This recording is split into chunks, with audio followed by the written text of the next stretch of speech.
Hello and welcome to Therapy Express with Rosanna. Thank you so much for watching. Today we are going to talk about self-sabotage. And just to break it down, it is when one part of your personality is in conflict with the other part of the personality. One of you wants to do something and the other part doesn't want to do it. And then the conflict begins. It can be so subtle that you don't even know you're sabotaging yourself. I'm going to talk about some of the ways in which we sabotage our lives. The first way is in our relationships. We sabotage in a way where if you are not solid in belief that you deserve the relationship, you might start picking fights. And that way you can ensure that you can say, I'm done, I don't need this anymore. That way you can leave instead of you being left. And I had a client who did just this. She was used to dating very bad men. And one day she decided that she was going to date somebody nicer. But she was already used to very abusive people in her life. So what happened is that she dated this nice guy for a few months, and sure enough, she started getting very bored with this guy. Not because there was anything wrong with him, but because she wasn't used to it. And guess what she did? She started picking the fights and just making it unbearable for him to be with her. And she could just say, that's it, I'm done. You're not the person I want, and so on. And so she broke up with the guy, and we started working together to see if we could fix the situation, and eventually she got better, but it took her a very long time. And it was her way of avoiding being vulnerable, of avoiding being hurt. If you're in a situation where you're picking fights just to destroy the relationship, then take a look at what it is you're doing. Are you doing it because you want to avoid being hurt and being vulnerable? Is it because you think there's something more perfect out there? Take a look and answer those questions, and you might be able to find out what the reason is you're starting all this commotion in your relationships. Number two is procrastination.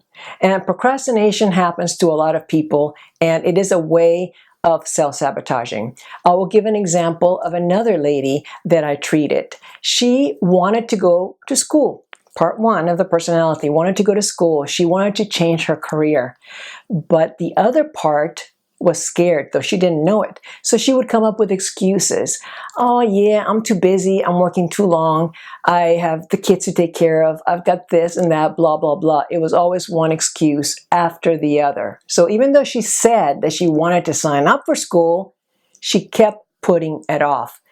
It turns out that she was scared because she would have to be in school with kids that were younger, better, and brighter than her, or so she thought. Eventually, when she realized that it was fear that was keeping her from registering, she went and registered, and she ended up doing great, graduating with high honors.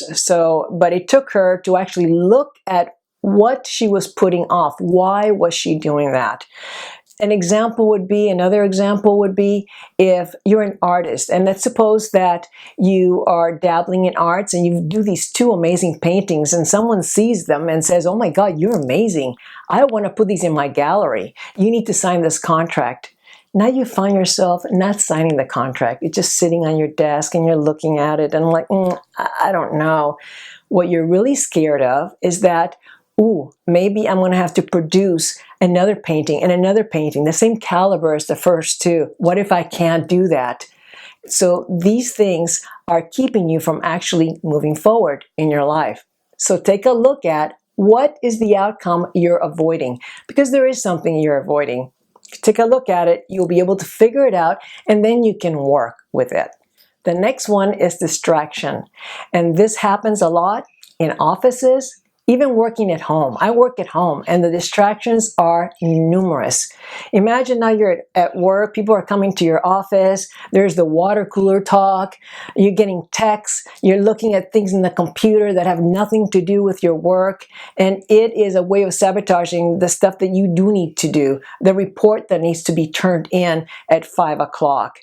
So take a look at those distractions. Francesco Cirillo, I think I'm saying it right, in the late 1980s, developed a technique called the Pomodoro technique, and I love it. I use it myself. And this is to avoid the distractions, to focus on something for 25 minutes. And then you set the timer, and then 5 minutes, you take a little break. 25 minutes, you do it again. And that way you can avoid the distractions. You say, nope, I'm going to focus for 25 minutes. I'm going to do this, and that is it.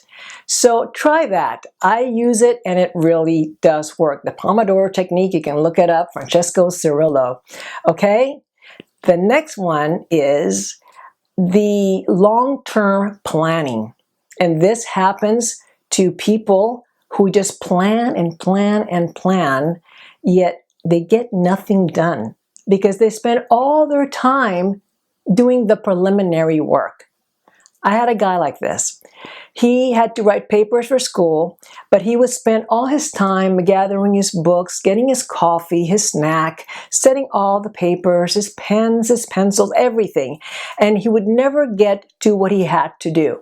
Well, he was scared, it turns out, because he knew that if he wrote the paper, he would have to be accountable to it. Would it be good? So he was actually afraid of failing in what he had to do. The next one is numbing. And this one is very important because the numbing takes place to hide feelings, to keep them down. How do you numb? You name it.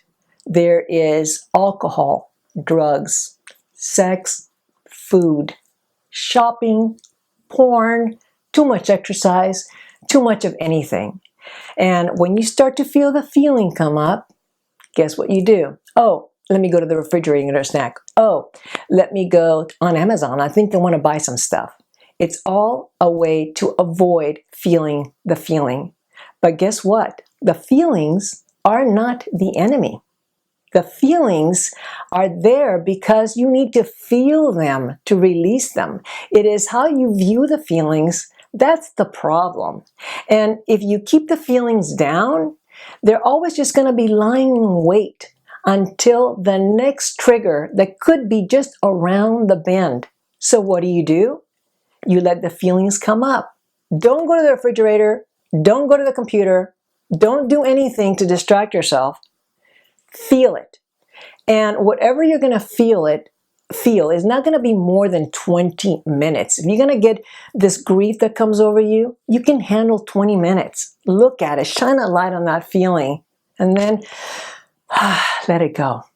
Okay?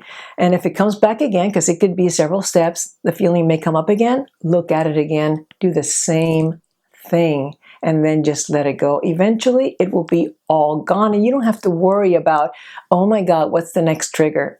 Just don't go and numb yourself. Oh, I need a drink. Oh, I needed a donut. Oh, I need to go shopping for my latest purse. No, you don't need any of that. Just feel it and be done with it when you release it. Okay? And the last one I want to talk about is personal negative beliefs. This will keep you down. And this sabotages you because you feel you're not worthy or good enough. You feel like you're a fraud. Someone's going to discover you, like you're living a lie. Like that other shoe is going to drop at any given time. But what do you do in this case? Take a look at all the accomplishments that you've succeeded up to now. You couldn't have faked your way through all of those, right? You did something. Look at everything you've done. And just know that you are worthy of success. It needs to come to you if you just open yourself up and let it. Just be open. If you saw yourself in any of these things, then take a look and try to work on releasing all of these things so that you can start moving forward in your life. You can do it. I have faith in you. All right, that's it for today, you guys. Click on the subscribe button, turn on your notifications, and look for me next week. Until then, make every moment count. Bye.